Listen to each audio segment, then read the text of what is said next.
So this morning we're in North Yorkshire, and I'm just based the car here in Clapham, and I'm going to have a walk up Ingleborough today. So from Clapham via Trout Gill, I'll see what's in Gaping Gill as well, and then we'll get up onto the top of Ingleborough. So it's middle of April, sun's out, frost on the ground. It's going to be a good day, I think. So I'm going to leave Clapham by walking up towards the top of the church. I'm just going to turn the camera around. So we're just going to walk up to the top there, past a place called the Sawmill Cafe, and turn right immediately past there and start take the hike up from there. So I'll put the camera back on and we'll get there. Oops.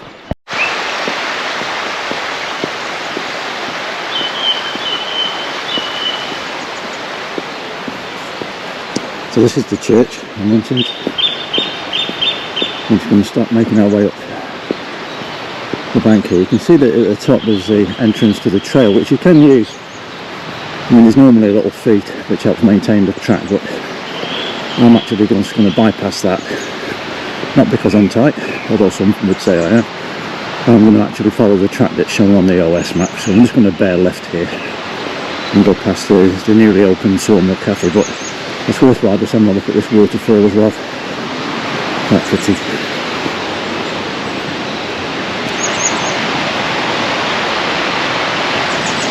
So we bear left past the cafe, and then there's a road that goes to the right which we're going to take.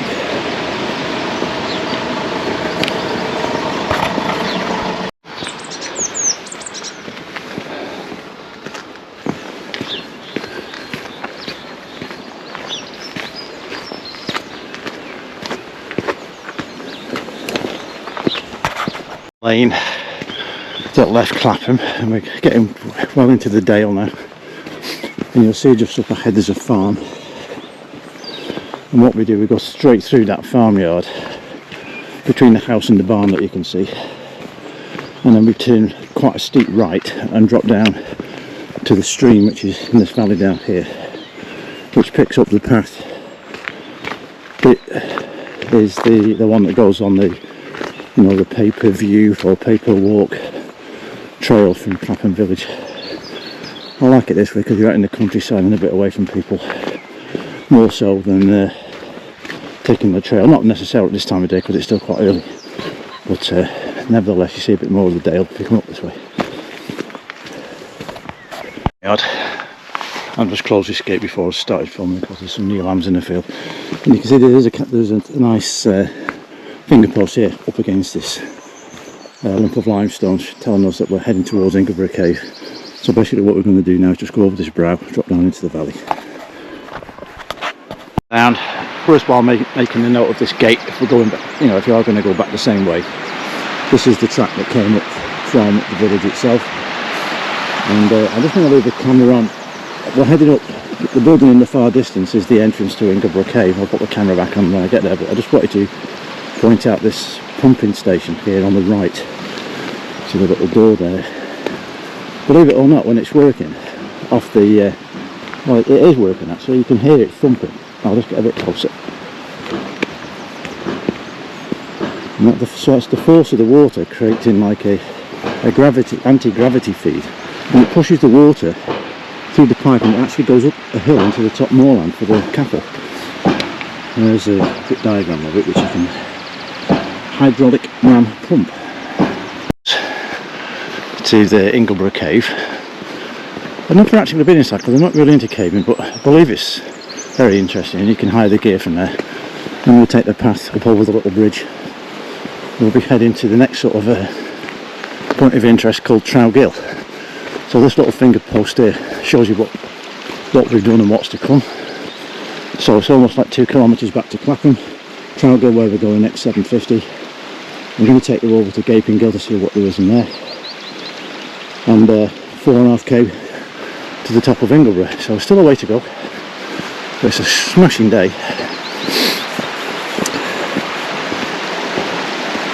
So we're going into a little bit of forestry now. Here's where the water comes out. This obviously goes down and feeds that waterfall I pointed out in Clapham, and this gets fed from Gaping Gill up on the top, which is another famous landmark around here. Like a great big pothole cave takes the water off the moors. So we're going to go through this gate and make our way up to Trout Gill, and I'll put the camera back on there. Trout Gill, just around this corner. Another deep fissure in the rock caused by water, I think, many years ago. Looking back down the track where we've come from, well, this grate still getting a bit of a blow on now, but I'll just leave the camera on as we come round to the corner, then you'll see the extent of the actual gill itself. Some days you'll see people rock climbing on the sidewall. It's not for me.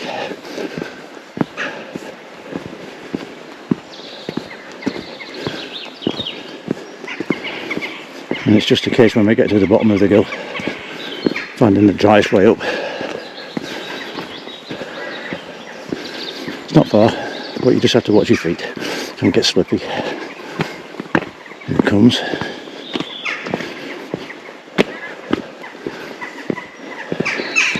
Just goes up through the pass up there.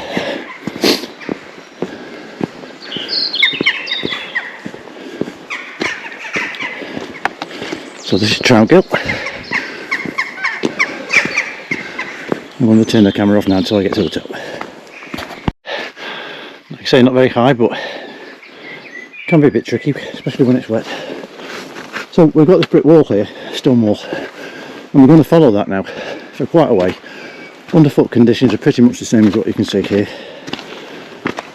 There is a style that we come up to that we don't take, which I will point out, but we're actually making our way along this wall until we come to two small swing gates where we cross the wall and head to the mountain itself. So I'll pick that up when we get there. I mentioned before, which is just here, that we go past that, some people just get a little bit confused, especially if they're not used to the route or not proficient map reading skills, but we just go straight past it until we come to the two small swing gates that I mentioned before. Here are the two swing gates. Take your pick. You'll notice just before I got here, where I said you follow the wall all the way up, there is a little bit of a detour there, literally just 10-20 metres, but it just takes you away from the wall where it's very, very wet. So then obviously when we come up here now and go through these gates, you can see our first proper view since we left Ingleton of the summit of Ingleborough. There is like a false summit that we attack first. You might just be able to make the zigzag path up there, so that's where we do the major height gain, then walk across the saddle and up onto the top. Before we get there, just after we get around this corner here where you can see the tufts of grass, I'm just going to take a slight detour to the right, again only a short one, and that's where we pick up Gaping Gill. I'm not sure how much water there'll be in there today because there's not a lot in the river compared to what it has been like, but we'll have a look. Obviously if you don't want to pick up the Gaping Gill, you just keep the path straight and you hit the height over there. So I'll pick up again on the camera when we get to Gaping Gill, and then we'll start making our height. I mentioned go right to Gaping Gill, go left to go straight to the mountain. Once I've been over to Gaping Gill, you can just about see the fence and the sign over there. Basically just makes a triangle and comes back to that main path anyway, so it's just if you want to see this. You won't be able to make them out, I don't think, with this lens, but there are a couple of people heading me up on the making the height over there, so no doubt there'll be a few people up there today, with it being Saturday. Let's find out. Quib today, as you can see in here, there's hardly any water in it, just a little bit running down off the moors, but basically what happens here is, of all these moors around here, the water sort of runs into this hole which feeds the cave system, and that sort of goes down under where I'm standing here and heading back towards Clapham, and where it comes out through that Ingleton Cave prior to going down that big waterfall. So that's the sort of trajectory, but not much to see today, but worth having a look at when you're up here. So what we're going to do now is get back on the path just over there and start the slog going up the hill. I'll report back when we get to that first false summit. Just come over this first false summit, penny again over there, Ingleborough there. Just going to go up to this cairn here and just have a breather. Well, this is the top of that first false summit. There are a few cairns up here for you to use as way markers, because it can get quite misty in the low cloud up here. That's made me huff and puff getting up there. So I'll just have a little break in and a drink before we carry on across the saddle up on the top of Ingleborough.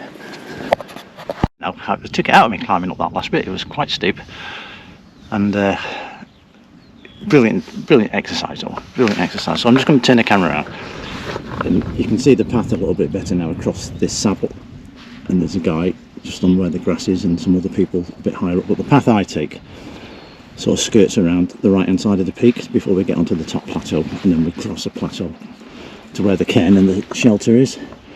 So when I get to the plateau, I'll give you a little tip on using a compass to make sure you find your way back off again if you're coming back down the same way, because it's quite easy when the cloud's low or the bad weather's in that you can come off the wrong track, because there's several that get up here, and you want to make sure you come back on the same one if that's what your intent is. So when I get back up to the top of the plateau, I'll get the compass out and I'll show you what I mean. Pretty much on the plateau now, not quite but close. You can see there's a little cairn here just to signify you're on the right track, and there's another, what was a wall, and another cairn here. Now as I get here, you can just about make out somebody with a red top on near where the shelter is. So what I'm going to do now, I'm going to use two hands here, so just bear with, and it won't be dead on, but it'll be close enough. Get away from the metal work. I'll set the compass, look, and it's on a bearing of about 53.5 degrees. So I'm going to follow that bearing now until we get to the actual cairn and the trig point. Then I'll overbreathe it and I'll turn it around and I'll show you how to get back if the mist was bad. We're on the top, people following up from different routes, people sitting in the shelter taking photographs, and there's the trig point. So it's been a lovely walk up here this morning. Quite a pull, but good enough. It's been fantastic. Topping up.